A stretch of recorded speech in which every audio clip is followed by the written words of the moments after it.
এই মাসের একটা বিশেষ দিন আছে আশুরা, যেটা মুহররমের 10 তারিখে হয়ে থাকে। এই আশুরা উপলক্ষে আমাদের বেশ কিছু করণীয় আছে, আবার কিছু বর্জনীয় আছে। করণীয় কাজ কি সে বিষয়ে বলার আগে বলতে চাই, নবী করিম সাল্লাল্লাহু আলাইহি সাল্লাম মক্কা থেকে যখন মদিনায় হিজরত করে আসলেন, তিনি দেখলেন যে মদিনার মানুষেরা, ইহুদিরা, মদিনায় ইহুদিদের বসবাস ছিল, তাদেরকে তিনি দেখতে পেলেন যে তারা আশুরার দিন অর্থাৎ মুহররমের 10 তারিখে রোজা রাখে। তখন নবী করিম সাল্লাল্লাহু আলাইহি সাল্লাম তাদেরকে জিজ্ঞেস করলেন যে তোমরা এই দিনে রোজা রাখো কেন, রহস্য কি, কি কারণে রোজা রাখো? তখন ইহুদিরা নবী সাল্লাল্লাহু আলাইহি সাল্লামকে জবাব দিলেন যে এই দিনে আমরা রোজা এই জন্য রাখি যে এই দিনে আল্লাহ সুবহানাহু ওয়া তাআলা তার নবী, আমাদের নবী অর্থাৎ বনী ইসরাঈলের নবী, ইহুদিদের নবী মুসা আলাইহিস সালামকে এবং তার জাতি বনী ইসরাঈলকে আল্লাহ তাআলা মুক্তি দিয়েছেন। ফেরাউনের অধীনে তারা কৃতদাস হিসাবে দীর্ঘদিন বন্দী ছিলেন, জুলুমের শিকার ছিলেন। আল্লাহ তাআলা তাদেরকে মুক্তি দান করেছেন, ফেরাউনকে ডুবিয়েছেন, সমুদ্রে ফেরাউনকে ডুবিয়েছেন, আর মুসা আলাইহিস সালামকে এবং বনী ইসরাঈলকে আল্লাহ তাআলা রক্ষা করেছেন। তাহলে বনী ইসরাঈল জাতির প্রতি, মুসা আলাইহিস সালামের প্রতি আল্লাহ তাআলা অনুগ্রহ নাজিল করেছেন, তাকে এবং তার জাতিকে স্বাধীনতা দিয়েছেন, মুক্তি দিয়েছেন। আর সেই জন্য আমরা তার উম্মত হিসাবে শুকরিয়া আদায় করে এই দিন রোজা রাখি। নবী করিম সাল্লাল্লাহু আলাইহি সাল্লাম তাদের এই কথা শুনে বললেন, নাহনু আহাক্কু বিমূসা, তোমরা মুসা আলাইহিস সালামের অনুসারীর দাবি করো ঠিক আছে, কিন্তু মুসা আলাইহিস সালামের অনুসারী হিসাবে তোমরা যত না সত্য, তার চাইতে বেশি সত্যবাদী অনুসারী হিসাবে আমরা। অতএব মুসা আলাইহিস সালামের প্রতি আল্লাহর অনুগ্রহ নাজিল হয়েছে এই দিনে, সেই উপলক্ষে তোমরা যদি শুকরিয়া আদায় করে আল্লাহর কাছে রোজা রাখো, তাহলে আমাদের রোজা রাখার অধিকার আরো বেশি। এই নবী সাল্লাল্লাহু আলাইহি সাল্লাম তখন সাহাবা একরামকে বললেন যে তোমরাও কি করবে, আশুরার দিনে রোজা রাখবে, তবে ইহুদিদের সঙ্গে ব্যতিক্রম করবে। ইহুদিদের সঙ্গে কি করবে? ব্যতিক্রম করবে। আর ব্যতিক্রমটা হলো এই যে তারা একটি রোজা রাখে, আমরা দুইটা রাখবো।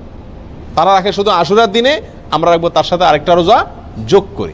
এই আরেকটা রোজা যোগের ব্যাপারে কোনো কোনো বর্ণনা আসছে একটা আগে অথবা একটা পরে, অর্থাৎ 9, 10 অথবা 10, 11। আশুরা তো 10 তারিখের রোজা, তার সাথে একটা আগে অথবা পরে যে কোনো একদিনের একটা রোজা যোগ করে হয় 9, 10 আর না হয় 10, 11 রাখার জন্য বলা হয়েছে। যদিও সেই হাদিসকে ওলামা একরামের কেউ কেউ সহিহ বলেছেন, কেউ কেউ যঈফ বলেছেন। তবে নবী করিম সাল্লাল্লাহু আলাইহি ওয়াসাল্লাম তার মৃত্যুর আগের বছর বা তিনি তার মৃত্যুর বছর বলেছিলেন যে আল্লাহ যদি আমাকে আগামী বছর হায়াতের বাঁচিয়ে রাখেন, আমি যদি বেঁচে থাকি, তাহলে লা আসুমান্না তাসিআ ওয়াল আশিরা, তাহলে আমি আগামী বছর মুহররম আসলে, আশুরা আসলে 9 এবং 10 2 দিন রোজা রাখব। এই হাদিস থেকে বোঝা গেল নবী সাল্লাল্লাহু আলাইহি সাল্লামের আকাঙ্ক্ষা ছিল, তার নিয়ত ছিল, তার ইচ্ছা ছিল আশুরার সাথে আগের দিন রোজা মিলিয়ে রাখা, অর্থাৎ 9, 10, 11 না। এই জন্য ওলামা একরাম বলেন সবচেয়ে উত্তম হলো আশুরা উপলক্ষে একজন মুমিনের জন্য 2টা রোজা রাখা। আর সে 2টা রোজা হলো কোনটা? 9 এবং 10। কথা বোঝা আসছে? শুধু 10 তারিখের রোজা রাখা যাবে কিনা, যে 2টা রাখতে পারতেছে না সে কমপক্ষে একটা রাখতে পারবে কিনা, এ বিষয়ে ওলামা একরাম অনেকে বলেছেন এটা অনুচিত হবে, মাকরুহ হবে। কেন? কারণ হলো ইহুদিদের সাথে মিল হয়ে যায়, নবী সাল্লাল্লাহু আলাইহি ওয়াসাল্লাম ইহুদিদের থেকে ব্যতিক্রম করতে বলেছেন, সেজন্য একটা রাখা উচিত নয়। আর অন্যান্য ওলামা একরাম বলেন যে নাই মামার চাইতে কানা মামা ভালো, একেবারে 2টা যদি না রাখতে পারে কমপক্ষে একটা রাখলো। কথা বুঝে আসছে? তো যাই হোক, 2টা রাখা উত্তম, আর সেটা হলো 9 এবং 10। নবী সাল্লাল্লাহু আলাইহি সাল্লাম আশুরার রোজার ফজিলত তালাশের জন্য, এই রোজার ফজিলত অন্বেষণের জন্য যত চেষ্টা করতেন, রমজানের ফরজ রোজার পরে অন্য কোনো নফল রোজার ব্যাপারে, নফল রোজার ফজিলত আহরণ করার ব্যাপারে এত বেশি চেষ্টা তিনি করতেন না বলে হাদিসে প্রমাণিত। এক বর্ণনা আসছে, নবী সাল্লাল্লাহু আলাইহি সাল্লাম বলেছেন, আবু হুরায়রা রাদিয়াল্লাহু তাআলা বর্ণনা করেছেন হাদিসটি, যে নবী সাল্লাল্লাহু আলাইহি সাল্লাম ইরশাদ করেছেন, সিয়ামু ইয়াউমি আশুরা আহতাসিবু আলাল্লাহি আন ইউকাফিরা সানাতাল্লাতী ক্বাবলা, আশুরার দিনে যদি কেউ রোজা রাখে, আল্লাহর প্রতি আমার ধারণা হলো আল্লাহ তাআলা তার পিছনের 1 বছরের গুনাহ মাফ করে দিবেন। ছোট ছোট যে অপরাধগুলো হয়ে থাকে এগুলো আল্লাহ তাআলা মাফ করে দিবেন যদি কেউ কি রাখে, আশুরার রোজা রাখে। প্রিয় ভাইয়েরা, এই রোজার এত বেশি গুরুত্ব যে মদিনাতে সাহাবা একরাম ফরজ রোজা ছাড়া অন্য কোন নফল রোজার জন্য নিজের শিশুদেরকে রোজা রাখাইতেন না, বা রাখাইতেন বলে জানা যায় না। কিন্তু আশুরার রোজা তাদের ছোট ছোট শিশুদেরকে দিয়ে রাখাইতেন, এবং শুধু রাখাইতেন তা নয়, বাচ্চারা যাতে রোজাটা রাখতে পারে, যাতে ক্ষুধার তাড়নায় ভেঙে না ফেলে, সেজন্য তাদেরকে খেলনা ইত্যাদি দিয়ে ভুলায় রাখতেন। এইসব কিছু থেকে আশুরার রোজার গুরুত্ব একজন মুমিনের কাছে পরিষ্কারভাবে ফুটে ওঠে। এই জন্য ভাই, মুহররমের 10 তারিখে আমরা কি রাখবো? ইনশাআল্লাহ রোজা রাখবো, আর তার সাথে 9 তারিখ মিলিয়ে রাখবো। বাংলাদেশে যারা আছেন তারা বাংলাদেশের আকাশে যেহেতু একদিন পরে চাঁদ দেখা যায় সৌদি আরবের পরে, আমাদের ভৌগোলিকভাবে আমাদের অবস্থানের কারণে একদিন পরে যেহেতু আমাদের আকাশে চাঁদ দেখা যায়, সেহেতু আমরা এদেশের একদিন পরেই সাধারণত কি রেখে থাকি? আপনার আশুরা রোজা রেখে থাকি। আল্লাহ তাআলা আমাদের সকলকে আমলটা করার তৌফিক দান করেন। প্রিয় ভাইরা, এই ঘটনা থেকে, এই আলোচনা থেকে আমরা জানতে পারলাম আশুরা এটা একটি বিজয়ের দিন। আশুরার দিনটা একটা কিসের দিন? বিজয়ের দিন, একটা মুক্তির দিন। কার মুক্তির দিন? মুসা আলাইহিস সালামের। কার বিজয়ের দিন? মুসা আলাইহিস সালাম এবং বনী ইসরাইলের। আল্লাহর একজন উলুল আজম নবী, একজন সিনিয়র একজন নবী মুসা আলাইহিস সালামের বিজয়ের দিন, তার প্রতি আল্লাহর রহম নাজিলের দিন, মুক্তির দিন, ঠিক কিনা? এবং সেই হিসাবে আমরা বলতে পারি এটা একটি মূলত সুখের দিন। একটি কিসের দিন? সুখের দিন। বিজয়ের দিন হিসাবে কি? সুখের দিন। আর এই জন্য তো শুকরিয়া আদায় করে রোজা রাখতে হয়। কিন্তু আমাদের দেশে শতকরা 99 জন মানুষ আশুরা বলতে জানে এটা হলো শোকের দিন, সুখের উল্টা শোকের দিন, ঠিক না ভাই? ঠিক। আমাদের দেশে মানুষ জানে আশুরা মানে কারবালার দিন। আশুরা মানে কিসের দিন ভাই? কারবালার দিন। আশুরা আসলে মানুষ জানে যে এই দিনে কারবালা একটা নির্মম হত্যাকাণ্ডের ঘটনা ঘটেছিল, এটা মানুষ জানে। কিন্তু এর পিছনের যে ইতিহাস, এর যে আরো গোড়ার ইতিহাস, এর যে মূল এবং আসল ইতিহাস, মুসা আলাইহিস সালামের বিজয়ের ঘটনা, সেটা আমাদের দেশে মানুষ কি করে না? জানে না। প্রিয় ভাইরা, এই দিনটিতে বিজয় হয়েছিল মুসা আলাইহিস সালামের, সেটি হলো এই দিনের মূল ঘটনা, আসল ঘটনা। আর সেই ঘটনাকে কেন্দ্র করেই নবী সাল্লাল্লাহু আলাইহি ওয়াসাল্লাম রোজা রাখতে আমাদেরকে কি করেছেন? নির্দেশ করেছেন। সেটা আমাদের জন্য পালনীয়। কিন্তু একই দিনে ঘটনাচক্রে আরেকটি দুর্ঘটনাও ঘটে গিয়েছিল। একটি নির্মম, পৃথিবীর ইতিহাসের নির্মমতম হত্যাকাণ্ড ঘটে গিয়েছিল।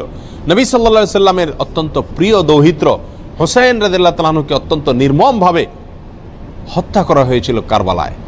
প্রিয় ভাইরা, এই কারণে আমাদের অনেক ভাইরা মনে করেন যে তাহলে এই দিনে আর সুখ পালন করা যাবে না, এই দিনে আর আল্লাহর প্রতি শুকরিয়া আদায় করে রোজা রাখা যাবে না। তাহলে কি করতে হবে?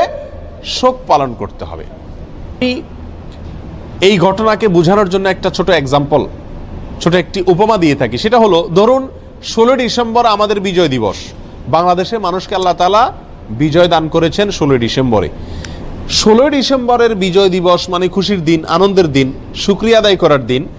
এই দিনে ঘটনাচক্রে যদি বিজয়ের ঘটনার বহু বছর পরে যদি এই দিনে কোনো দুর্ঘটনা ঘটে, কোনো বন্যা, প্লাবনে হাজার হাজার মানুষ মারা যায়, তাহলে কি এই দিনটা বিজয় দিবস পরিবর্তন হয়ে শোকের দিবস হয়ে যাবে? কখনো হবে? এটা সম্ভব কোনোদিন? বড়জোর এরকম হতে পারে, বিজয় দিবসের আলোচনা বা বিজয় দিবসটা আসলেই ওই দুর্ঘটনার পর থেকে যতবার বিজয় দিবস আসবে, বিজয় দিবসের আলোচনা আসবে, তখন মানুষের মনে পড়বে, মানুষ স্মরণ করবে, বলবে যে এটি আমাদের বিজয় দিবস, খুশির দিবস হলেও দুঃখজনকভাবে এই দিনে একটি বিচ্ছিন্ন দুর্ঘটনাও ঘটে গিয়েছিল, ঠিক না ভাই? ঠিক। কিন্তু এই দিনের আসল ঘটনা বিজয়কে ভুলে গিয়ে শোক পালন করা, এটা কোনোদিন হবে? যৌক্তিক হবে? হবে না।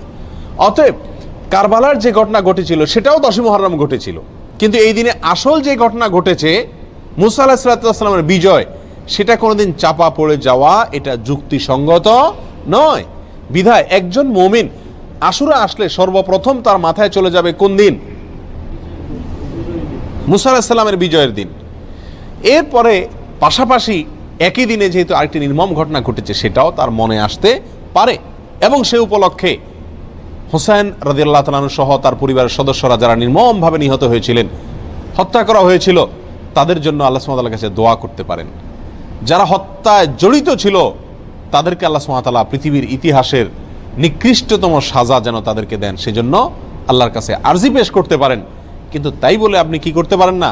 তাজিয়া মিছিল, শোক মিছিল এগুলো বের করতে পারেন না। কারণ ইসলাম 3 দিনে বেশি কোনো মৃত্যুতে, কোনো দুর্ঘটনায় শোক পালন করার সুযোগ, অনুমতি দেয় নাই। অতএব রাজনৈতিক আপনার বিভিন্ন দলগুলো তাদের শোক পালন করে থাকে বছরকে বছর, যুগ যুগ ধরে, সেটা ভিন্ন বিষয়। কিন্তু ইসলামী শরীয়তে কোনো মানুষের মৃত্যুর পরে 3 দিনের বেশি শোক পালন করার কোনো সুযোগ, অনুমোদন নাই। প্রিয় ভাইরা, অতএব আশুরা উপলক্ষে প্রথম আমাদেরকে খেয়াল রাখতে হবে যে আমাদের ধারণাটাকে পরিবর্তন করতে হবে। এই দিনটি কারবালার দিন নয়, এই দিনটি হলো মুসা আলাইহিস সালামের বিজয়ের দিন, পাশাপাশি কারবালার ঘটনাও ঘটেছে। আল্লাহ তাআলা আমাদেরকে সঠিকটা বুঝার তৌফিক দান করেন। প্রিয় ভাইয়েরা, এখন আমরা এই দিনে কি আসলে যেহেতু দুইটা ঘটনায় ঘটছে, কোনটাকে আমরা বড় করে দেখব? মুসা আলাইহিস সালামের বিজয়কে বড় করে দেখব, নাকি হোসেন রাদিয়াল্লাহু তাআলা আনহুর মৃত্যুকে, শাহাদাতকে, শোকের দিনটাকে, শোকটাকে বড় করে দেখব? কোনটাকে বড় করে দেখব? মুসা আলাইহিস সালামের বিজয়টাকে বড় করে দেখব। কেন? দুই কারণ। নাম্বার এক, মুসা আলাইহিস সালামের বিজয়ের খবর দিয়ে গেছেন মুহাম্মদ সাল্লাল্লাহু আলাইহি ওয়াসাল্লাম, এবং তিনি ওই বিজয় পালন করা, রোজা রাখার মাধ্যমে সেই বিজয় পালন করার জন্য আমাদেরকে শিক্ষা দিয়ে গেছেন। ঠিক না ঠিক? শুকরিয়া আদায় করার জন্য রোজা রাখার আদর্শ তিনি রেখে গেছেন। তার আদর্শ পরিবর্তন হওয়ার কোনো সুযোগ আছে? আল্লাহ সুবহানাহু ওয়া তাআলা বলেছেন, আল ইয়াউমা আকমালতু লাকুম দীনাকুম ওয়া আতমামতু আলাইকুম নিআমাতি ওয়া রাদিতু লাকুমুল ইসলামা দীনা। তোমাদের প্রতি আজ আমি ইসলামকে পরিপূর্ণ, আমার নিয়ামতকে পরিপূর্ণ করে দিয়েছি। ইসলামের মধ্যে নবী সাল্লাল্লাহু আলাইহি সাল্লামের ইন্তেকালের পরে, তার মৃত্যুর পরে আর কোনো জিনিস যোগ হওয়া অথবা বিয়োগ হওয়ার কোনো সুযোগ নাই। অতএব নবী সাল্লাল্লাহু আলাইহি সাল্লামের মৃত্যুর বহু বছর পরে কারবালার ঘটনা ঘটেছে, বিধায় কারবালার ঘটনাকে কেন্দ্র করে কোনো কর্মসূচি যদি দিতে হয়, একই দিনে নবী সাল্লাল্লাহু আলাইহি সাল্লামের কর্মসূচি থাকে, দেওয়া কর্মসূচি থাকে, তাহলে কোনটা অগ্রাধিকার পাওয়ার কথা? নবী সাল্লাল্লাহু আলাইহি সাল্লামের দেওয়া কর্মসূচি, তার শেখানো বাতানো আমলের অগ্রাধিকার হওয়া যুক্তির দাবি। ঠিক না ঠিক? প্রিয় ভাইয়েরা, অতএব এই দিনে আমাদের যে ভুল একটি কালচার আমাদের সমাজে প্রচলিত আছে, সেটা হলো এই দিন উপলক্ষে আমাদের সমাজে সবচেয়ে বড় ভুল, এই দিন উপলক্ষে সবচেয়ে বড় ভুল হলো যে এই দিনটাকে আমরা মনে করি কারবালার দিন। এই দিনটার আসল ইতিহাসটাকে আমরা জানি না। প্রিয় ভাইরা, এর পিছনে আমাদের মিডিয়ার বিশাল বড় ভূমিকা। আমাদের দেশে যে সমস্ত মিডিয়া আছে, সেটা প্রিন্ট মিডিয়া হোক আর ইলেকট্রনিক মিডিয়া হোক, এই সব মিডিয়াগুলো সব সময় দেখবেন সুন্নাহকে কখনো এরা প্রচার করে না, সবসময় বেদাতকে ফলাও করে এবং প্রচার করে, সুন্নাহকে দমিয়ে রাখার চেষ্টা করে মিডিয়াগুলো।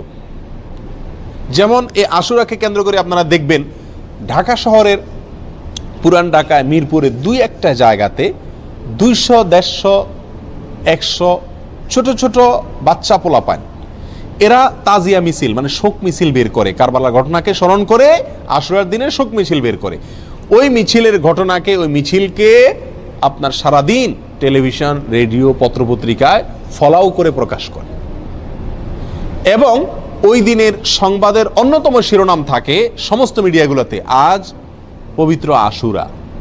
আজকের এই দিনে মহানবী হযরত মুহাম্মদ সাল্লাল্লাহু আলাইহি সাল্লামের প্রিয় দৌহিত্র হুসাইন রাদিয়াল্লাহু তাআলা আনহুকে কারবালার প্রান্তরে, ইরাকের কারবালার প্রান্তরে নির্মমভাবে শহীদ করেছে অমুক অমুক অমুক অমুকে।